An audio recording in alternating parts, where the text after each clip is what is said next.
23 years since the Toyota Prius was introduced as the world's first mass-produced hybrid, and it's still going strong today. Since then, there have been a few variations. Right now, alongside the regular hybrid, you can also get the Prius Prime plug-in hybrid and my tester, the 2020 Prius all-wheel drive E. It's basically the same as the regular Prius, so you don't plug it in. It recharges its battery as you drive using regenerative braking in the gasoline engine. The difference is that all-wheel drive E system, and the E is there for electric because that's what drives the rear wheels. The regular Prius starts at $28,500, while the all-wheel version starts at $29,550. You can get the technology trim as I have, starting at $33,450. Beyond that, my tester has an advanced technology package that adds $1,800 for its head-up display, self-parking feature, garage door opener, and auto-leveling headlamps. My tester rings in at $35,250 before freight and taxes. And unlike on more than a few mainstream models these days, where many colors are a markup, my Prius was coated with this very sharp shade of electric storm blue at no extra cost. The Prius uses a 1.8-liter four-cylinder engine that makes 96 horsepower on its own. Add in the electric hybrid system, and together they make a combined 121 horsepower. The system can run on gasoline, on electricity, or both at the same time. It switches automatically between them depending on driving conditions, and it's pretty seamless when it does. There's a button for electric vehicle mode, but I've never really figured out why, because it only works at low speeds and on very light throttle. And if you're driving that way anyway, the Prius automatically switches to electric only. If you go too fast or you put your foot down too hard, the gas engine comes on again even in that selectable EV mode. Go figure.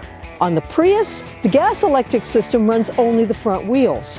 At the back, there's a separate electric motor, independent of the front one, that runs the rear ones. The regular Prius uses a lithium-ion battery, while the all-wheel model uses a new nickel-metal hydride battery.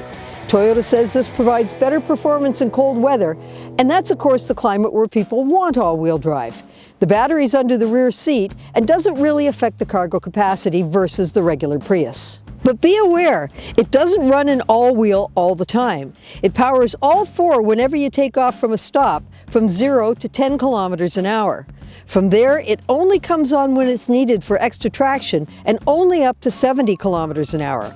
Above that, and you're strictly in front-wheel drive. Still, I don't really see that as a downside. It gives you all-wheel in sticky situations, such as a city street that hasn't been plowed. You're not going all that fast in the first place, or at least I hope you aren't, and you have that extra traction to help you get through and keep you straight. Of course, you'll put winter tires on it as well. Fuel-wise, the all-wheel hardly makes a dent. The regular Prius is rated at a combined city highway consumption of 4.5 liters per 100 kilometers, while the all-wheel Prius is just 4.7 liters per 100 kilometers, virtually the same. For the most part, I like driving the Prius. It's definitely not a sports car, but it drives and handles well, and I really like that fuel economy. It's got enough power on the highway, and I like cruising at low speeds on the battery alone. The seats are comfortable, the back seat is roomy, and there's lots of space for cargo. But that said, it doesn't have a power seat.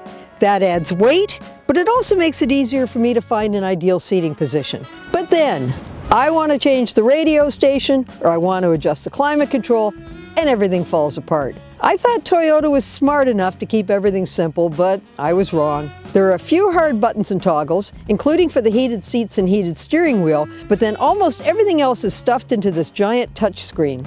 So if I want to change my vent mode, I have to tap the screen to bring up the menu, and then I have to tap again to make it happen. For the temperature, I have to hold my finger on a button. Same with the radio volume. Yes, I can make a couple of these adjustments using the steering wheel buttons, but even when there are redundant controls, every one of them should be simple and quick to use. I want to meet the focus group that sat down with the Toyota engineers and said, no, we don't want a dial that we just quickly spin to change the temperature. We want a flat button so we take our eyes off the road and then sit there holding it or going tap, tap, tap, tap. Seriously, I want to meet these people. And you have to look at the screen to do all this, but it might not do you any good. When it's sunny, it's very hard to see the screen for the glare. Overall, this is a very poor way to access the car's functions. The battery recharges with regenerative braking, which captures waste energy when you're decelerating and turns it into electricity. The odd little gear shift includes a B for braking, and when you flip it to that, it increases the amount captured. but I'm not happy with reverse. In that gear, the Prius beeps. Not outside to warn pedestrians that a silent car is backing up.